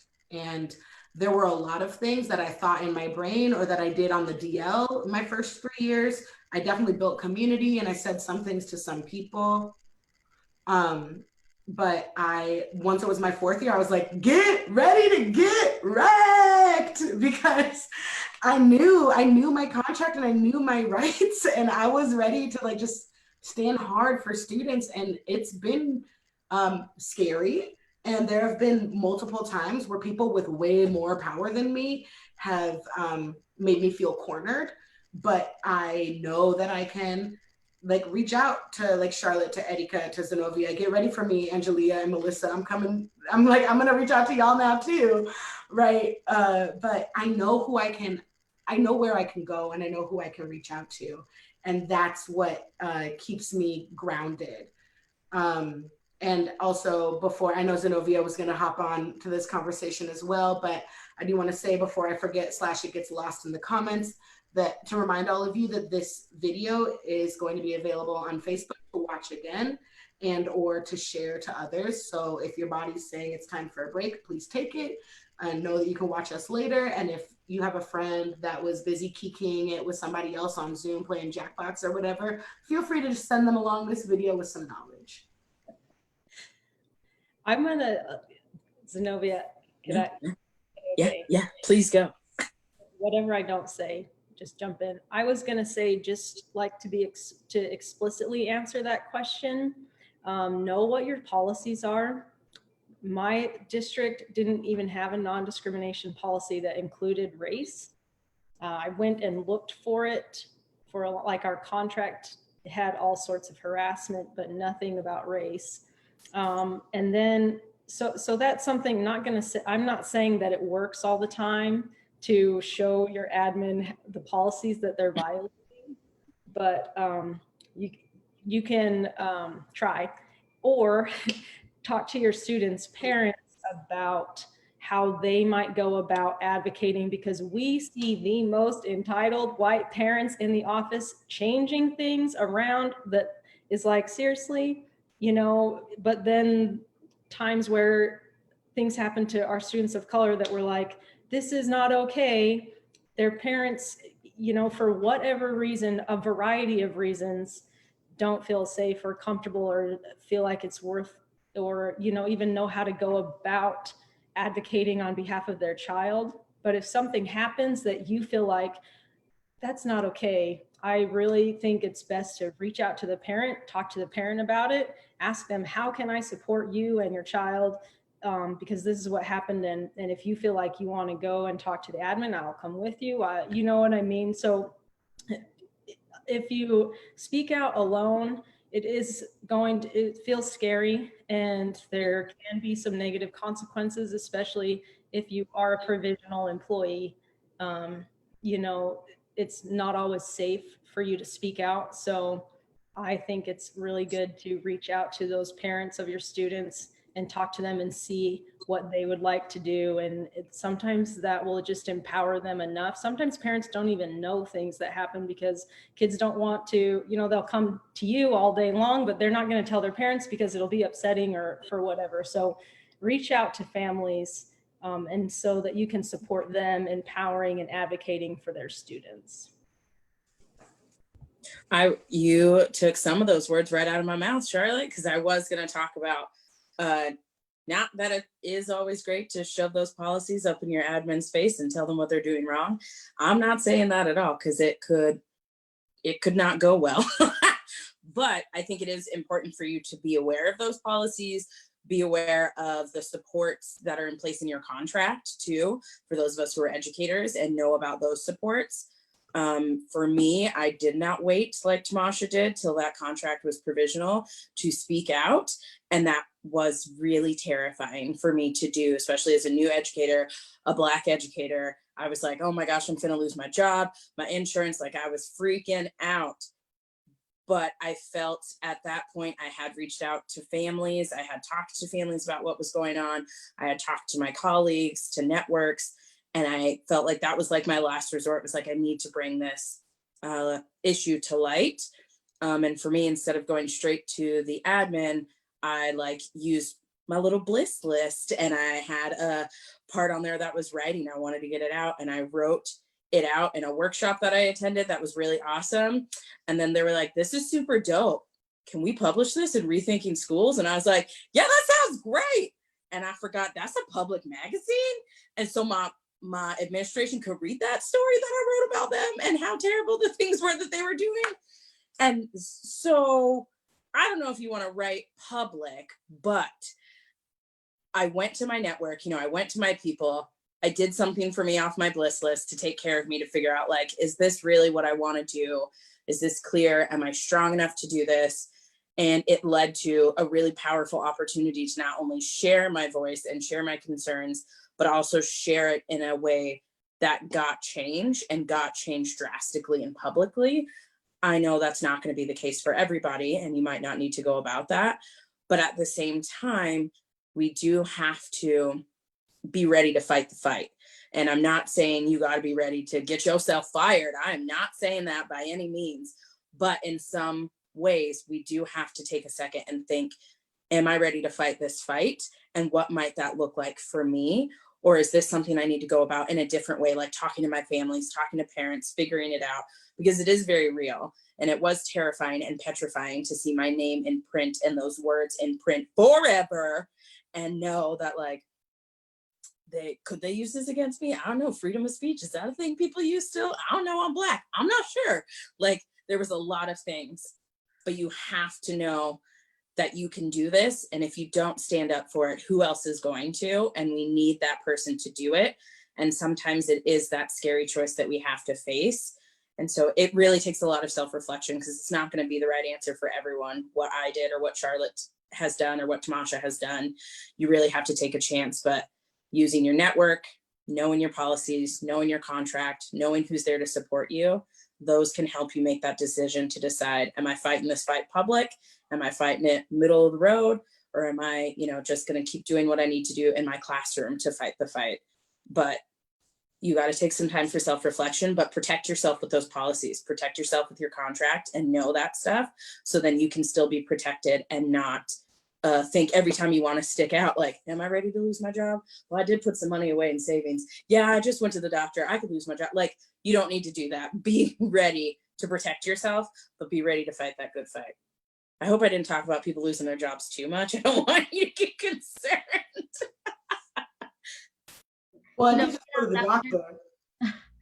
That was really powerful, Zanovia. I would just reiterate, like, Mukilteo School District has an equity policy.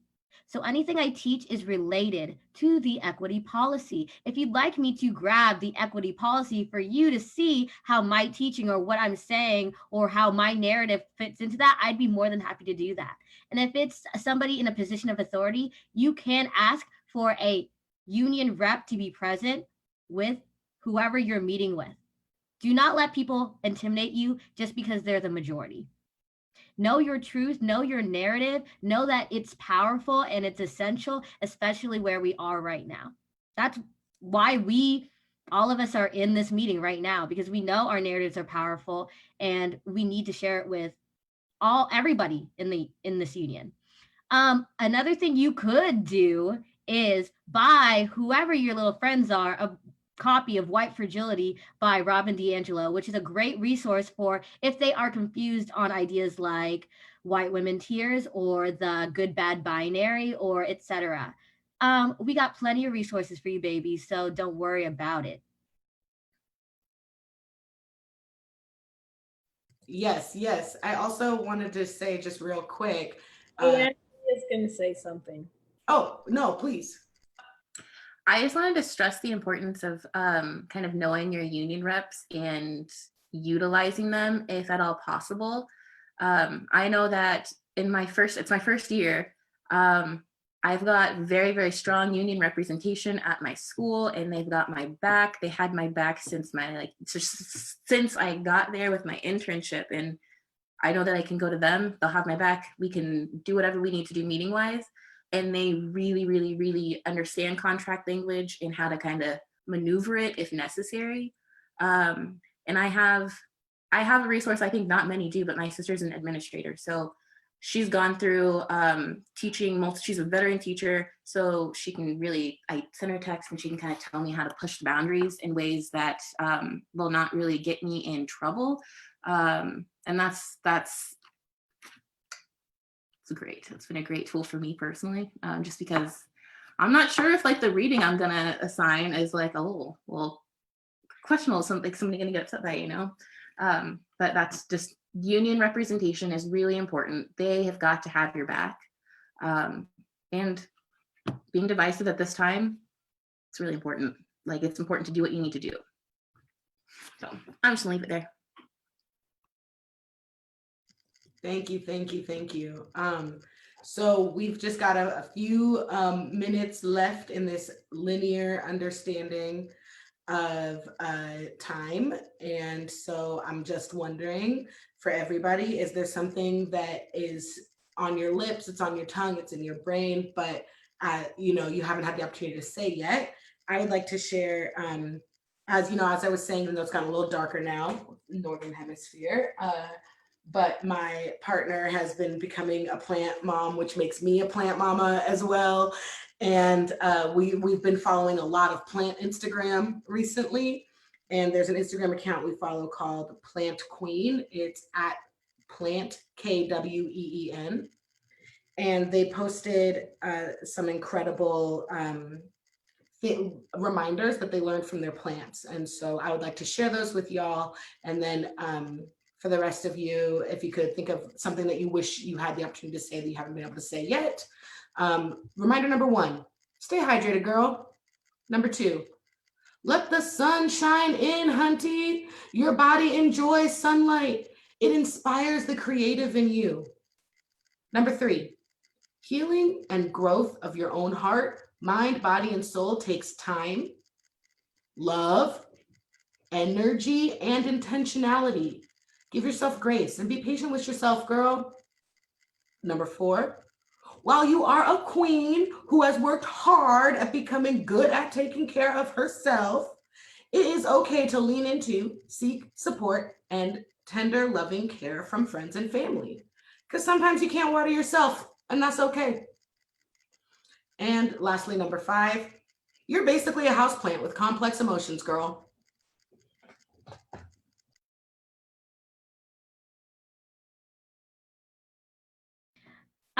I'd like to read something that it's very short, I promise, not gonna be long because I talk a lot, but it's from Martin Luther King Jr. A lot of people quote Martin Luther King Jr., but a majority of people tokenize him. And it's really important to read outside the I Have a Dream speech. And so this little snippet is from Letter from Birmingham Jail, which is something that I annotate with my 5th grade class every year. And I think it's important for us, especially us as abolitionists or anti-racist teachers, to understand regardless of how you identify. I must make two honest confessions to you. Firstly, over the last few years, I have been gravely disappointed with the white moderate. I have almost reached the conclusion that the Black man's great stumbling block in the stride toward freedom is not the KKK, but the white moderate who's more devoted to order than to justice, who prefers a negative peace than a positive peace, which is the presence of justice. Do not let anyone intimidate you. Do not let anyone make you feel like your narrative is invalid because it makes them uncomfortable.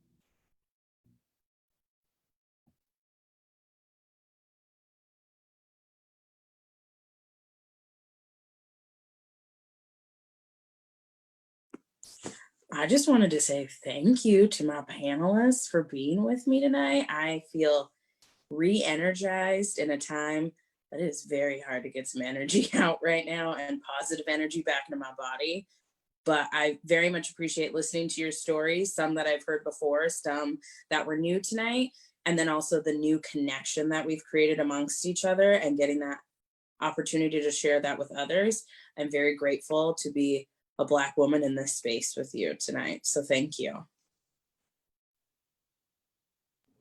I'm going to piggyback on that. I don't have anything more inspiring than what y'all have said. And I feel like I spend every summer just healing my soul because it's so hard. And what we do is so hard. And I don't think that a lot of people understand how hard it is. So I just want to say thank you. I needed it. Everything y'all said was beautiful and I appreciate it. So this is awesome. I was very, very anxious about this today. So I'm very thankful for all of your grace. I was so anxious and worried that I wouldn't have very much to share as I don't have, I have like like 9 months of experience teaching. So this has been so fruitful in knowing that like I do have experiences that I can share that are valid. And I just wanted to share a very quick poem. It might not seem very related to what we're talking about, but it's something that every time I might be down in the dumps or thinking about like giving up, I read this poem to myself and it kind of jolts me back to reality, like you can do this. It's by Langston Hughes and it's called Dreams. So hold fast to dreams, for if dreams die, life is a broken winged bird that cannot fly. Hold fast to dreams, for when dreams go, life is a barren field frozen with snow. So basically it's like, don't give up on what you're thinking, what your goals are, just keep moving, even if it's tough. That's something that I always kind of fall back on.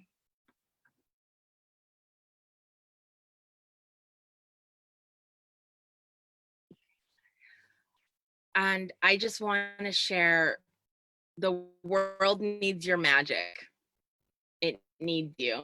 It needs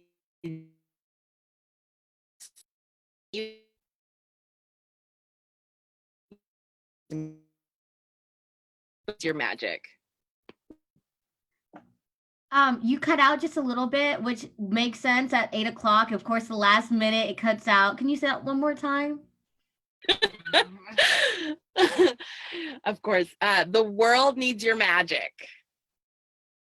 Plain and simple. The world needs your magic. Y'all, it's truly an honor. Anytime I sit on a panel, I feel honored, but this one in particular has really given me energy. And it's 8 p.m., so I'm upset. I feel like all y'all are disrespecting me and my bedtime routine, because now I'm like, what's next? Where are we going? Who are we talking to? I'm about to go to bed. I also want to say thank you to everybody who logged in. Thank you in advance to all of you that are sharing this. And just a reminder that we are not only experts on being Black or being Indigenous or being people of color. We're experts on all sorts of things like union organizing, abolition in elementary, existing in rural districts. And so don't let this be the only Thursday that you join us, right? Please listen to us from all over. Oh, shout out Olympia, that's where I grew up. 09, OHS. Okay, anyway, off task. Sorry, chat's distracting. I blame the chat. Estef, you popping back up or what now? Here I am. I'm just gonna talk for literally 32 seconds because what else needs to be said? I just wanna thank all of you for being here tonight. The panelists is who I'm talking to right now. You all are so wonderful, and literally, like I said earlier in the beginning, this is the future of our union membership and our leadership, and our union members across the state needed to hear this tonight. So I just really quickly want to remind everybody, I'm going to share my screen, about the upcoming panels, because this is only the first in a 4-part series. So we have session 2 coming up next week, the Seattle Police Officers Guild Out. Education workers respond to Black Lives Matter. That's going to be Thursday, July 30th. Then we have session 3, focusing on rural and small school districts, and session 4, which is going to be our final session on August 13th. It's going to be abolition and resistance in elementary schools. Again, I'm just so grateful for everybody who has showed up to participate tonight. Our Black educators holding it down per usual. Love y'all. And whoever's watching right now, still watching, you can expect more of this as the sessions go on. And one last reminder, if you're enjoying watching this, if you're feeling like you're getting something from watching your BIPOC leaders and members and collaborators across the state, you can expect more of this because we're here and we're not about to leave. And that's really the end of that. So I guess we're gonna end here. Take us out, Torian. All the love. All the love. I ask the panelists to stay on and everyone else have a good night, but stay on for a moment and I will. Yes, I'll be here. It's so dark. I can't move the lamp any closer. It's dark in here. I apologize. I know we're still live. The rest of y'all can know it's dark in here too. We are no longer live on Facebook, by the way, but we are, like, I'm taking it off now. Sorry. Oh, I say